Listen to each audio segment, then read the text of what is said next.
Pratama selaku dosen pengampu mata kuliah kurikulum dan pembelajaran. Perkenalkan, nama saya Jaizatul Latifah. Saya dari kelas TIPS 3C.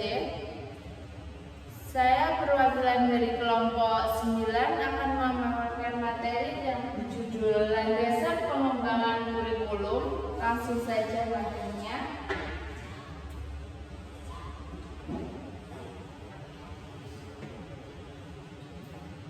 Definisi landasan pengembangan kurikulum.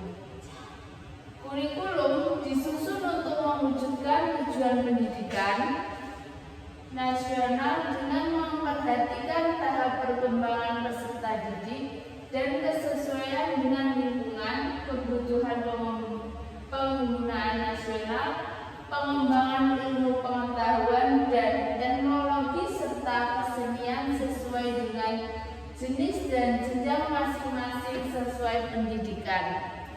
Nah, sejalan dengan ketentuan tersebut, perlu ditambahkan bahwa pendidikan nasional berakar pada kebudayaan nasional dan pendidikan nasional berdasarkan Pancasila dan Undang-Undang Dasar Negara 1945. Landasan pengembangan kurikulum membantu memastikan bahwa kurikulum tidak hanya relevan dengan tujuan pendidikan, tetapi juga sesuai dengan perkembangan saat ini dan kebutuhan pembangunan. Ini berperan penting dalam mengarahkan peranan kurikulum agar mencapai hasil pendidikan yang diinginkan. Selanjutnya,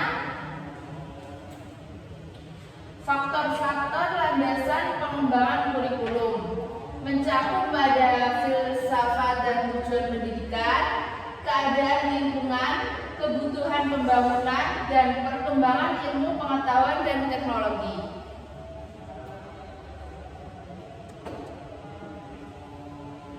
Filsafat dan tujuan pendidikan.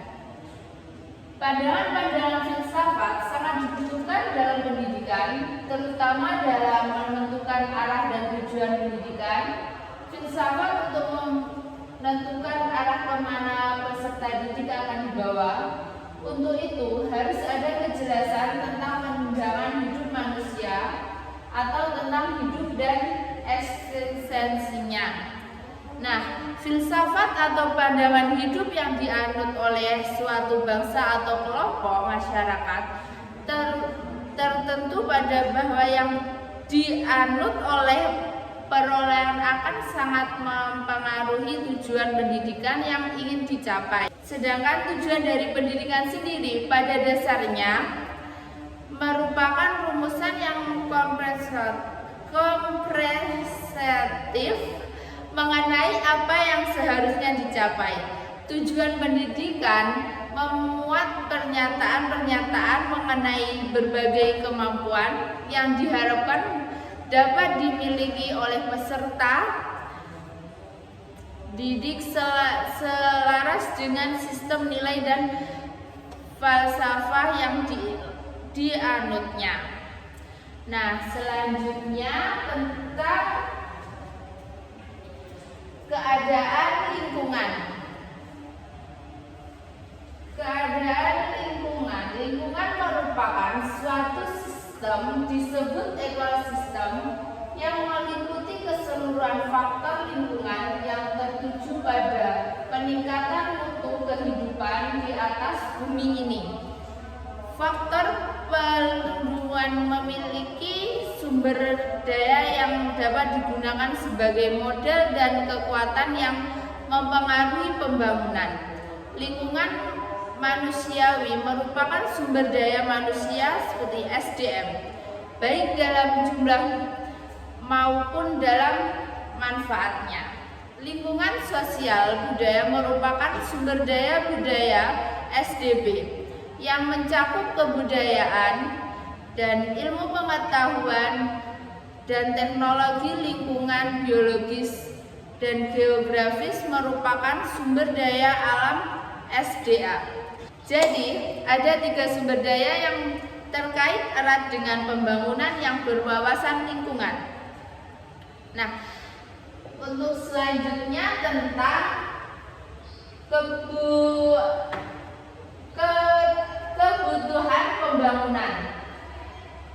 Tujuan pokok pembangunan adalah untuk menumbuhkan sikap dan tekad mandirian manusia dan masyarakat Indonesia dalam rangka meningkatkan kualitas sumber daya manusia untuk mewujudkan kesejahteraan lahir batin yang lebih laras, adil, dan merata. Nah, untuk mencapai tujuan pembangunan tersebut, maka dilaksanakan proses pembangunan yang titik beratnya terletak pada pembangunan ekonomi yang seiring dengan didukungnya oleh pengembangan sumber daya manusia yang berkualitas, serta upaya-upaya pembangunan di sektor lainnya.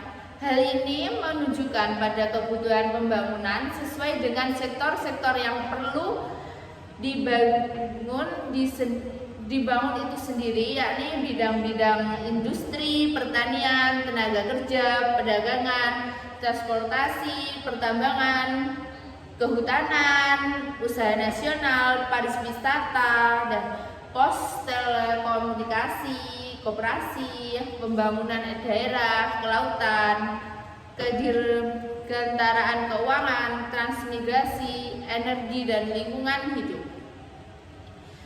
Selanjutnya tentang perkembangan ilmu dan teknologi. Pendidikan adalah usaha dasar untuk menyiapkan peserta didik melalui kegiatan bimbingan, pengajaran, dan atau latihan bagi perannya di masa akan datang. Sedangkan teknologi adalah aplikasi dari ilmu pengetahuan ilmiah dan ilmu-ilmu lainnya untuk memecahkan masalah-masalah praktis.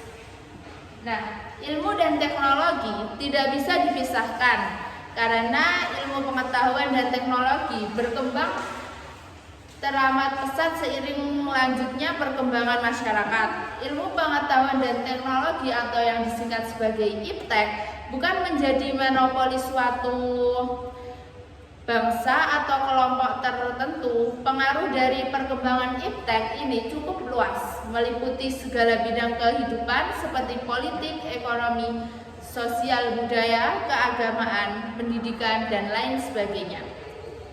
Khususnya dalam bidang pendidikan, perkembangan teknologi industri mempunyai hubungan timbal balik dengan pendidikan industri.